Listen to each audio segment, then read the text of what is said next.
કળયુગમાં પૈસાની લાલચમાં મનુષ્યના જીવની કોઈ કિંમત નથી। છોટા ઉદેપુરના કવાંટમાં નજીવી રકમ માટે ટ્રકની લૂંટ કરી બે નિર્દોષ વ્યક્તિઓને મોતની ચાદર ઓઢાવી દેનાર 5 હત્યારાઓને પોલીસે ઝડપી પાડ્યા હતા।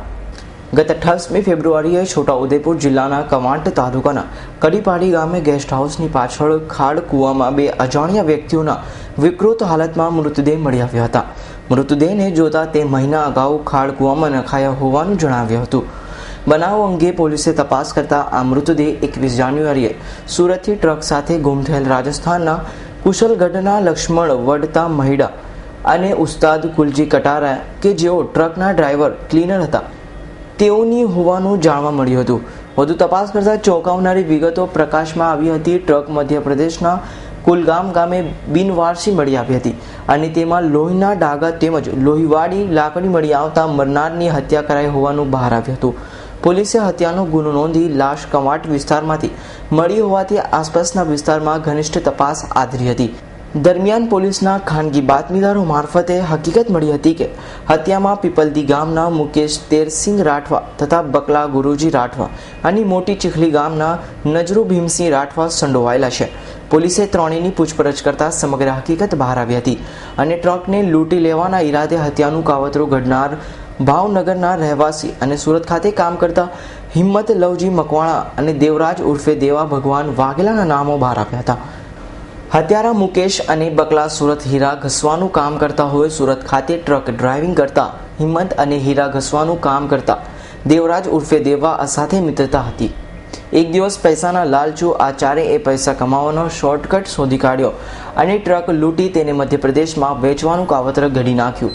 ઘટનાનું માસ્ટર માઇન્ડ હિંમતે પોતાના જ મિત્ર લક્ષ્મણ કે જે અવારનવાર રેતી ભરવા માટે છોટા ઉદેપુરના બોડી ખાતે આવતો હતો તેને મારી તેની ટ્રક લૂંટવાનું પ્લાન ઘડી નાખ્યો। પોતાના પ્લાન મુજબ હિંમતે મરનાર લક્ષ્મણની હત્યારા મુકેશ તથા બકલા સાથે ઓળખાણ કરાવી હતી। 13મી જાન્યુઆરીએ લક્ષ્મણ બોડેલી રેતી ભરવા આવ્યો હતો ત્યારે અગાઉથી હિંમતે મુકેશ અને બકલાને બોડેલી મોકલી આપેલ અને પોતે પોતાના ગામે આવ્યા હતા અને સુરત જવાનું છે તેમ કહી મરનારની ટ્રકમાં બેસી રસ્તામાં ટ્રક લૂંટી લેવાનું નક્કી કર્યું હતું। પરંતુ લક્ષ્મણની ટ્રકમાં બેઠા બાદ લક્ષ્મણે પોતાના શેઠની બીજી ટ્રક પાછળ જ આવતી હોવાની વાત કરી હતી અને ટ્રકને અંકલેશ્વર નજીક પંચર પાડતા પોતાના હિચકારા પ્રયાસમાં નિષ્ફળ ગયા હતા। ગઈ તારીખ 28/2/15ના રોજ કવાંટ પોસ્ટ વિસ્તારના કડીપાણીમાં આવેલ જીએમડીસી ગેસ્ટ હાઉસના પાછળના ભાગે ખાર કુવામાંથી બે અનનોન ડેડ બોડી મળી આવેલ, જે અનુસંધાને જે તે વખત જાણવાજોગ દાખલ કરી તપાસ આદરવામાં આવેલ। તપાસ દરમિયાન તેની ડેડ બોડી સાથે ખિસ્સામાંથી એક ડાયરી તેમજ ફોટો મળી આવેલ, જે ફોટાઓને વેરીફાઈ કરતા પ્રથમ દ્રષ્ટિએ ગઈ તારીખ 21/1/15ના રોજ સુરત ખાતેથી ટ્રક લઈ રવાના થયેલ બે રાજસ્થાની ઈસમોની ડેડ બોડી હોવાનું જણાઈ આવેલ। જે અનુસંધાને આ ડેડ બોડી અહીંયા સુધી કેવી રીતના આવી તે તપાસ કરતા ખાર કુવામાંથી મળેલ હોય સૌપ્રથમ તો પોલીસ દ્વારા સ્થાનિક કોઈ આમાં ઇન્વોલ્વ હોવાનું જણાતા સ્થાનિક લોકો ઉપર બાતમીદારો તેમજ સોર્સ ઉભા કરવામાં આવેલ। આ સોર્સ દ્વારા એવું જાણવા મળેલ કે પીપલદી ગામમાં રેતીની ગાડી ખાલી થયેલ અને એ આ જ ગાડી હતી, જે અનુસંધાને પીપલદીના બે ઈસમો તેમજ નાની ચીખલીના એક ઈસમ વિરુદ્ધ શંકા જતા તેઓને પૂછપરછ માટે પોલીસે બોલાવતા એની ઘનિષ્ઠ પૂછપરછ કરતા વિગત બહાર આવેલ કે આ 3 જણા તેમજ તેની સાથે અન્ય બીજા 5 ઈસમો મળી આ લોકોએ ગુનાહિત કાવતરું રચી આ લોકોને રેતી લાવવાના બહાને લાવી ટ્રક લૂંટવાનો મુખ્ય ઈરાદો હોય એ ટ્રક લૂંટી અને એમપી ખાતે વેચી દેવાનું ષડયંત્ર બહાર આવેલ। આ બનાવ પહેલા પણ આ ઈસમોએ અગાઉ ઉત્તરાયણના સમય દરમિયાન આ જ રીતે લૂંટ કરવાનો એક પ્લાન ઘડેલ, પરંતુ જે તે વખતે આ ષડયંત્રમાં એ લોકો સક્સેસ ગયેલ નહીં। જ્યારે આ ગઈ 21/1ના રોજ આ લોકોએ એમને ષડયંત્રને અંજામ આપેલ છે। તપાસ દરમિયાન આ 5 આરોપીઓને હાલ ધરપકડ કરવામાં આવેલ છે, અન્ય 3 આરોપી હાલ પકડવાના બાકી છે। આ 5 આરોપીઓની પૂછપરછ દરમિયાન તેઓ કવાંટ વિસ્તારના જે છે એ લોકો અન્ય પ્રોહિબિશન, મારામારી અને જુગાર જેવા ગુનાઓમાં સંડોવાયેલ હોવાની હકીકત બહાર આવેલ છે। હાલ તપાસ ચાલુ છે. આ જ પ્રકારના અન્ય ગુનાઓ તેઓએ આચરેલ છે કેમ એ બાબતે ઊંડાણપૂર્વક હાલ તપાસ ચાલુ છે. પરંતુ ત્યારબાદ પોતાના બદ ઇરાદાને કાયમ રાખી એક નવો પ્લાન ઘડી નાખ્યો અને આ વખતે પોતાના નાપાક ઇરાદાને અહીં મુકેશ અને બકલાના છોટા ઉદેપુરના કવાંટ તાલુકાના પીપલદી ગામે જ પાર પાડવાનું નક્કી કરી નાખ્યું. પ્લાન મુજબ હિંમતે લક્ષ્મણ બોડેલી આવ્યાની જાણ મુકેશ અને બકલાને કરી. ત્યારે મુકેશ અને બકલાએ પોતાને રેતીની જરૂર હોય અને લક્ષ્મણ માટે ખાવા પીવાનો પ્રોગ્રામ રાખવાનું જણાવી લક્ષ્મણને પોતાના ગામ પીપલદી બોલાવ્યો. ત્યાં લક્ષ્મણ અને ક્લીનર ઉસ્તાદને છરી અને લાકડીના ઘા મારી મોતને ઘાટ ઉતારી દીધા હતા. ત્યારબાદ પોતાના અન્ય 4 સાગરીતો સાથે મુકેશ તથા બકલાએ લાશને ઠેકાણે લગાવી હતી. આ ગુનાહિત કાવતરામાં મુખ્ય કાવતરાખોર હિંમત મકવાણા કે જેઓ ભાવનગરના રહેવાસી છે, તેઓ ડ્રાઇવિંગનો ધંધો કરતા હોય અને મરનાર પણ ડ્રાઇવિંગનો ધંધો કરતા હોય એ રીતે સંપર્કમાં આવેલ હતા. અને આ ડ્રાઈવરના કહેવાથી મરનાર વ્યક્તિ ગમે ત્યાં રેતી ખાલી કરવા એમ જઈ શકે એવું ક્યાસ કાઢી અને અન્ય કવાંટના ઈસમો કે જે મુકેશ અને